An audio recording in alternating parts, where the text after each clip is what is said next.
I'm Bob Ross, and I'd like to welcome you to the 11th Joy of Painting series. First of all, let me thank you for inviting me back into your homes again. If this is your first time with us, let me extend a personal invitation for you to drag out your paints and paint along with us each week, or just pull up the old easy chair and spend a relaxing half hour as we place some of nature's masterpieces on canvas. We'll use a few big brushes and a dozen colors or so, and I'll show you how to create some of the most fantastic paintings you've ever seen in just a few minutes. So I tell you what, let's go on up to the canvas here and get started. Now the canvas has been covered with liquid white, and liquid white just makes the canvas wet, makes it slick. It allows us to actually blend color on the canvas. So let's have them run all the colors across the screen that you need to do the painting with me. And they'll come across in the same order as I have them on my palette. While they're doing that, let's go ahead and get started. Today I'll start with an 2-inch brush, go right into a little bit of the phthalo blue, and just mix a little bit on the brush. Just tap it right into the color. Then I'll reach right up here and grab a little black. So we're going to have phthalo blue and midnight black. Black and blue. Black and blue. All right. Let's go right up to the canvas now. And today let's just dance in a happy little sky. We'll just do a little fun painting. And just sort of let the brush just bounce around and play and let it have fun. Just relax and enjoy. See there? That easy. That easy. Just make little X's, little crisscross strokes. There. Add a little more color to my brush. And we'll go right on over here. And notice we're not covering the sky entirely. We're going to leave a few little areas open, a few little happy spaces in the sky. Then we'll come back and we'll put some happy little clouds in there. Okay? Just like so. Now because we have the liquid white on the canvas, as we blend downward, the liquid white mixes with the color, and automatically your sky gets lighter toward the horizon. And this will help create the illusion of depth and distance in your painting. There. Just like so. Okay, now while we have the old brush dirty here, I'm going to go right back into some of the same color, blue and black. Black and blue. Boy, that's the way I look when I argue with my wife. Black and blue. Now then, maybe in this painting, maybe we'll have a happy little stream that sort of wanders down here. So decide basically where your little stream's going to be, and we'll just go right in here. And that easy, just back and forth. Drop in a little bit of color, and we don't care where it goes. You could paint the whole thing here if you want to. It doesn't make any difference. Just back and forth. This is also a good way to clean off the excess paint that's on your brush. There. Okay. Tell you what, let me wash my brush. And we wash our brush with odorless paint thinner. And I really recommend you use odorless thinner. There's a screen in the bottom of my can that I scrub the brush against, shake off the excess, and then do that, and then just beat the devil out of it. And if you've watched me before, you know this is the fun part of this whole painting technique. Now then, with a good clean dry brush, I'm going to go right back up in here and just blend the sky out. Be sure your brush is dry though. We want to keep this paint as firm and thick as possible on the canvas. One of our golden rules is that a thin paint will stick to a thick paint, thin to thick. So we start out with paint that's very firm and very thick, and then on top of that we can add layers of thin paint. And that's the only way that you can paint this wet on wet technique. There we go. And down here we just blend it out a little bit. All right. Now then, let's have some fun. I'm going to take a 1-inch brush, and I'm going to go right into titanium white and just pull that brush through the titanium white. And I'll reach down here and get a least little touch of bright red. Be very careful with this bright red. It'll eat up your whole world in one heartbeat. Load a lot of paint into the brush. Okay, let's go right up here. Now you have to make some big decisions. Where's the little clouds live in your world? Maybe there's a little cloud. He lives right here, and he floats around the sky and just has fun all day. Clouds are very free, and when you paint clouds, remember that they're free. They just float around. Paint them that way. In your mind's eye, think like a cloud. Just think like a cloud, and just sort of let it float around. Just float around. Maybe, yep, you're right. There's one right there. Right there. And in your painting, you put as many or as few clouds as you want. I just want to show you how to make a big old cloud, and how many you make is up to you. Maybe over here on the other side a little bit. Maybe there's one. Don't want this side to be left out. It's a happy little cloud that lives right there. There he is. There he is. Just drop them in. Don't overwork them. Drop them in. Put another one right there. Just make a big decision. Decide where you want him. And put your cloud right in there. All right. That quick. We have a little cloud. Now with a good, clean, dry brush, we want to blend the base of these clouds out without touching the top. So, tiny little circles. Just barely touching. And using just the corner of the brush. Tiniest little circles. Tiny little circles. There you go, see? Don't overwork. Be lazy. This is one of the times that you really need to just take your time, do a little bit, and get away from it. The more you work, the more your cloud's going to go away and leave you. There. Just mix it up a little bit. Stir it. Okay, then I'll wrap the brush one time there. And when I beat the brush, that just removes excess paint without going through the whole cleaning procedure. So now then we're going to come back up here and we're going to fluff this cloud. Grab it. And this is very light, very delicate. 3 hairs and some air. Barely touch. Lift it up, lift it up, lift it up. And always do this in circular strokes. If you go straight up, it's going to look like your sky has rain going up in it, and that's sort of distracting. So always do it sort of in circular strokes, just like so. And that's simple. You have some fantastic little clouds.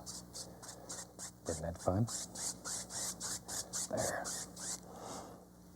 Okay, I think today, let's build us a little mountain in this painting. I lived in Alaska for many, many years, and I love mountains, so I'll show you how to make one. Let's take a little bit of the Midnight Black. We'll take some Van Dyke Brown, a little touch of alizarin crimson, just a little crimson, and some Prussian blue. Now, don't put too much crimson unless you want purple mountains, and there's nothing wrong with purple mountains. In fact, I'll add a more crimson and get them a little to the purplish side. Seems like they wrote a beautiful song about purple mountains. Pull it out very flat, take your knife and cut across so you get that little roll of paint right out on the edge of the knife. Okay, let's go up here. Now then, you have to make a big decision. Where does your mountain live in your world? And you just take your knife and just begin deciding where your mountain lives and drop him in. Just drop him in. There. See there how easy that is? The only thing we're worried about is this nice outside edge. We could care less what's happening inside here. There we go. We're just looking for the outside edge. Push that paint in very firm at this point and scrape off all the excess. Just really scrape it off. Okay, now then, we'll take a 2-inch brush, grab that paint, and pull it. Pull it. That does 2 things. It removes the excess paint, and it allows it to get lighter toward the base. And that's what will make your mountain so pretty. There it comes. And then just blend it right into nothing. That easy. Now then, let's have some more fun. We'll put some snow on that mountain. Take some of the titanium white, and once again, pull it out as flat as you can get it. Just get strong with it. Cut across, and you have that little roll of paint, and it needs to be right out on the edge of the knife. Okay, let's go up here. Now then, put the point of the knife right along there and just pull it downward. Just pull downward. There we go, a little bit right there. Just sort of determine where you think a light would hit on your mountain. There. And if the light's coming from the right, then you want the light to be more over here. But you have to make these big decisions. This is your world, and you have to design it the way you want it. Okay, and we can take the little edge of the knife and go right in there. Add a little bit in there. Now then, let's put some shadows. For shadows, let's use a little bit of blue and white. About like so. Now sometimes, I'm going to change to the small knife. You'll find the small knife is excellent for getting in little tight areas. So, same way, little roll of paint. Let's go right up here. And no pressure. Absolutely no pressure. You want this paint to break, to have all those little holes in it. No pressure at all. Just barely touch. Barely touch. Give it a little pull. Just like so. And mountains are a lot of fun, and they're quite easy to make. There's some basic rules. You pay very close attention to angles. Now then, let me just keep using that little knife. We go right in here. Watch here. Maybe there's a little valley that lives right in here. Make up little stories. Think about, in your world, what your mountain looks like. Maybe there's a little valley that comes right around, like so. There he comes. And you sort of play the highlight and the shadow back and forth and bring it together here. See that? And wherever you want it to go, that's where it should go. Maybe this comes right on out. Like that. There. There we are. Bring it right on back. And you could just keep on going until you cover up your entire canvas with mountains, which is an excellent way to practice. So if you ever do that, don't worry about it. You have lost nothing, and you've learned. And if there's any secret to this technique or any other technique, it's practice. Just spend some time practicing. It doesn't take much, but you have to devote that time. Okay, now then, I want to create the illusion of mist at the base of this mountain. So with a large brush, and this is a clean brush, all I'm going to do is tap, following the angles here. Just tap. And over here, tap a little bit this way. And give it a little lift, like so. There we go. And in here, we can sort of just pull this together. See how easy that is? You can do it. You really can do it. There's no big secrets here. We'll show you how to do it. All you need is just to grab your canvas and some paint and jump up here and do it. And it's fun. Okay, we'll just take, we had some mountain color left over here.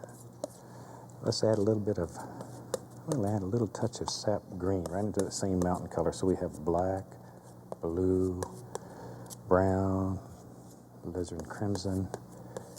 Might as well mix up a pretty good pile of paint here. Okay. Now we can come in here and have some fun. I'm going to get the old fan brush. And we'll load the fan brush. Now, I'm going to make some little evergreens way back in the distance. Now, you could make these with a 1-inch brush, fan brush, 2-inch brush, anything that works. You could even make them with a knife. Load the brush full of paint. Look at the amount of paint that's in that brush. It's really full. Okay, let's go right up here. Now then, maybe there's some evergreen trees that live back here. Touch, take just the corner of the brush. See there? And there they are. These little trees live right in your fan brush. All you have to do is just sort of push them out. There. That easy. That easy. Okay. And as many or as few as you want. And sometimes, show you a little trick. Show you a little trick. It's fun. if you have a bunch of evergreens, you don't want to sit and make each one independently. You can just gob on a bunch of color. See, just drop in a whole bunch of color, like that. I'll tell you what, let's have some on the other side too. We don't want it left out. All we're doing here is just tapping in the same dark color. And then I'll show you what you can do with that. Boy, I know you're saying already, Bob, you've messed this one up. You may be right. Maybe right. Okay. Since the only thing that you're really worried about in these little evergreens is the tops, you can put all that in at one time and then come back, and all you have to do is decide where the tops live. See there? There they go. There's another one, and you can turn this into a whole forest if you want to. As many or as few as you want. Just drop them in. Now we'll put some highlights on these trees, and that's where you'll separate them. That's where they'll become individuals. Maybe there's some way back here, and all you see is just little indications. Just little tops. But you don't see a whole bunch of detail. Just little indications. Just here and there. And then we come back. Boy, look at all those. So let's say you could paint an entire forest in just a few minutes. Just in a few minutes. There's one. Knew he was there. There he is. Just drop him right in there. And maybe we'll push a little color into there. You can even grab and pull up to make them look like they're really, really, really far away. These are, and it sort of gives the illusion these are closer and those are farther away. And once again, that's one of those little tricks that helps create the illusion of depth and distance in your painting. And of course, we're not interested in that happy buck, but should you be? This is what sells your paintings. I get so many fantastic letters from people all over the country that are painting, they're having unbelievable success, and they're selling their work. And the selling of the work is not important. What's important is the fact that someone is willing to pay you for something you created out of your mind, with your hand. It does wonderful things for your ego. Forget about the pocketbook. That's not important. It's really not important. It's what it does to your heart. It's what it does to your confidence. I can remember, maybe 25 years ago when I sold my first painting, and I think I only got about $20 for it, and I paid that much for the frame that was on it. But I went home, it gave me so much confidence. I went home and probably painted 25 more paintings that I couldn't give away. But it was a fact that somebody wanted my painting enough to pay me for it. It really inspired me to paint. And it'll do the same thing for you. Okay. Tell you what, I got that old dark color going here. Same old color. I'm just going to begin adding in some little things like this. All I'm doing is tapping down with a 2-inch brush here. Just tap downward. Now we begin making some decisions here. Where's our land going to be? And you need dark in order to show light. So all we're doing here is just adding some dark color. We're going to come back and highlight everything, separate all this, and bring it all together. Maybe down, about like so, whatever. Wherever you want it. Let me get a little more paint here. Blues and the blacks and the browns and the greens. We can just mix them with a brush. Maybe. Yeah, you're right. Right there. There's another little thing. And that easy, you can begin creating the lay of the land. And by lay of the land, I mean the way the land flows. Just however it flows. And this is another one of those big decisions you have to make. In your world, how does the land, is it got a lot of bumps in it? Is it smooth, hilly, flat? Now, if you're going to put water in your painting, as you know, it's better to have a recessed area because water goes to a low area. It won't stay up on top. It goes down to the lowest area. Water's like me, where it's lazy. It looks for the easiest way to flow. So you need to indicate that the land is higher than the water or it won't look right. There. Now you could have really done this with a paint roller. Would have worked just as well. Okay. Now we can come back and begin putting in some of the little detail things, the fun things. I'm going to take some dark sienna. Dark sienna, a little bit of white, touch of that blue. Not much blue. Okay, pull it out real flat again and cut across. Once again, that little tiny roll of paint, that's so important. Okay. Now then, maybe back in here, we can see a few little tree trunks, just here and there. Maybe you can't see one in every tree, and you can just cut through the paint and let some of the white of the canvas show through. It'll create the indication of hundreds of little sticks and twigs, and people will think you worked for weeks doing all that. And don't you tell them any different. That's our secret. There we go. Don't let the cat out of the bag. Okay, little trunk in this tree, and then just touch. The canvas will pull off what it wants, give you back what's left. It's that easy. See there? However many. It's up to you. It's really up to you. Painting offers you freedom, creative freedom. I spent half my life in the military, and this is where I made Bob's World. And this is where I came when I wasn't playing soldier. This is where I came and found peace. Let me wash your brush here. There, shake it off. There you go. All right, I get carried away with that brushing. Before I get into that, I'm going to take the same old dirty brush and go right into the yellow. Now this brush had the blue and the green on it, so when I go into yellow, I'm going to get a dark green. You don't even have to clean the brush. Okay, let's go back up here. Let's just drop in the indication of a few highlights just on these trees. And all I'm doing is touching and pushing downward a little bit. Now you don't want to put too much in here and kill all that beautiful dark color. If you kill all that, then your tree's going to look flat. Just touch it, go, just a little. Evergreens are quite dark normally. And if you've watched the shows before, you know we don't make mistakes. We have happy accidents. You learn how to work with anything and everything that happens. All right, we'll put a little bit on this old big tree right here, a little here. There we are. Just some happy little things there. Now let's have some fun. I'm going to go right into the cad yellow with a 2-inch brush, and I'm tapping. Can you see how that's tapping? Grab a little sap green there. I want some little green, and we go into some yellow ochre. We touch the Indian yellow. We mix all of these in the brush. Okay, let's go right up here. Now, big decision time.